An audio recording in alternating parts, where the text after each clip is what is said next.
Hello everyone, myself Fasta Singh and I'm doing PhD at IIT Mandi. My first year is going on. कुछ लोग questions पूछ रहे थे कि PhD कैसी चल रही है, कोर्स वर्क टफ होते हैं या इजी होते हैं, और सुपरवाइज़र कैसे हैं, मतलब सुपरवाइज़र काम ध्यान देते हैं, ऐसा कुछ है, स्केड्यूल कैसा है। तो I am going to tell you all these things in this video. First of all, PhD में हमारे 4 कोर्स वर्क होते हैं। उनको चाहो तो आप फर्स्ट सेमेस्टर में चारों कोर्स कर सकते हैं, और या तो चाहो आप एक सेमेस्टर में 2 कोर्स वर्क कर लो या एक कोर्स वर्क कर लो, इट डिपेंड ऑन योर। ठीक है। उसके बाद हमें अपनी चॉइस के कोई भी हम कोर्स ले सकते हैं। हमारा पूरा एक स्केड्यूल निकलता है आईटी मंडी की तरफ से, या सारी आईटीज़ में ऐसा स्केड्यूल है। तो हम कोई भी क्रेडिट के हिसाब से हम अपना कोर्स वर्क ले सकते हैं, और उसमें हम जाके पढ़ सकते हैं। इसमें बीटेक के भी होते हैं स्टूडेंट, एमटेक के भी होते हैं, पीएचडी सब मिक्स होता है उसमें। कोई बस क्रेडिट के हिसाब से हमें कितने क्रेडिट करने हैं, लाइक हमें मान लो हमें कि एक सेमेस्टर में 12 क्रेडिट करने हैं, एक ईयर में 12 क्रेडिट करने हैं, तो हमें एक सेमेस्टर में हमने 2 कोर्स वर्क ले लिए, 3 क्रेडिट का एक कोर्स, 3 क्रेडिट का। तो एक सेमेस्टर में हमारे 6 क्रेडिट कंप्लीट हो गया, और दूसरे सेमेस्टर में हमारे 6 क्रेडिट। तो हमारा कोर्स वर्क कंप्लीट हो गया। उसके बाद कोर्स वर्क कंप्लीट होने के बाद हमें एक कॉम्प्री एग्ज़ाम देना होता है। ये हर आईआईटी का रूल है कि हमें एक कॉम्प्री एग्ज़ाम देना होता है। तो कॉम्प्टी एग्ज़ाम बिना क्लियर किए हमें आगे प्रोसीड करने को नहीं मिलता है। तो वो कॉम्प्टी एग्ज़ाम बहुत ही मतलब टफ़ होता है।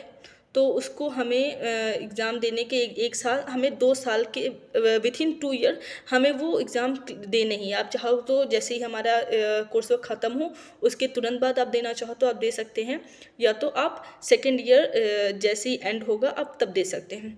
तो मोस्टली स्टूडेंट क्या करते हैं, जैसे हमारे कोर्स वर्क ख़त्म होते हैं तो तब दे देता है। अगर मान लो उसका क्लियर नहीं हुआ तो हो सकता है उसके पास एक चांस है, तो वो सेकेंड ईयर में भी दे सकता है। तो हम सब यही करते हैं, क्योंकि आईआईटीज़ के थोड़े कोर्स वर्क, थोड़े रूल्स रेगुलेशन, थोड़ी मार्किंग थोड़ी अलग होती है। तो हमें इसका बहुत है। अगर हमने कोर्स वर्क अगर हमने क्लियर वो कंप्लीट नहीं किया तो हमें डी ग्रेड कर दिया जाता है, एमटेक बाय रिसर्च या एमएस में कर दिया जाता है। हमें पीएचडी करने को आगे नहीं दिया जाएगा। ये बिल्कुल टफ रूल है आईआईटी का, कि हमें अगर हमने क्लियर नहीं किया है वो कॉम्प्री एग्ज़ाम तो हमें आगे प्रोसीड नहीं करने दिया जाएगा। और हमने अगर क्लियर कर लिया है तो हमें फिर उसके बाद हमें पूरा पीपीटी, जैसे हमने पूरा एग्ज़ाम क्लियर किया उसके बाद हमारी पूरी डीसी कमेटी होती है।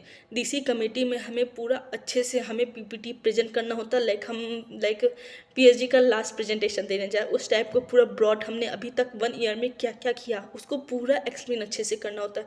क्या फिर आगे हमारा फ्यूचर क्या है, उसे फ्यूचर से रिलेटेड चीज़ें क्या हैं, हमें बहुत अच्छे से ब्रॉड में एक्सप्लेन करनी होती हैं। तो ये सब चीज़ें थोड़ा सा आईआईटीज़ में क्या स्कोप बहुत ज़्यादा है।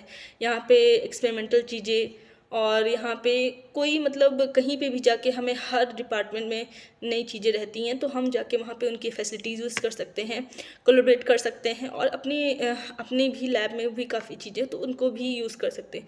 तो आईआईटीज़ में ये फैसिलिटीज़ अच्छी हैं। तो थोड़ा सा टफ तो होगा ही इनके in comparison of that central state university से। तो थोड़ा सा टफ है, बट आगे क्या ठीक है, आगे का फ्यूचर ठीक है। Thank you.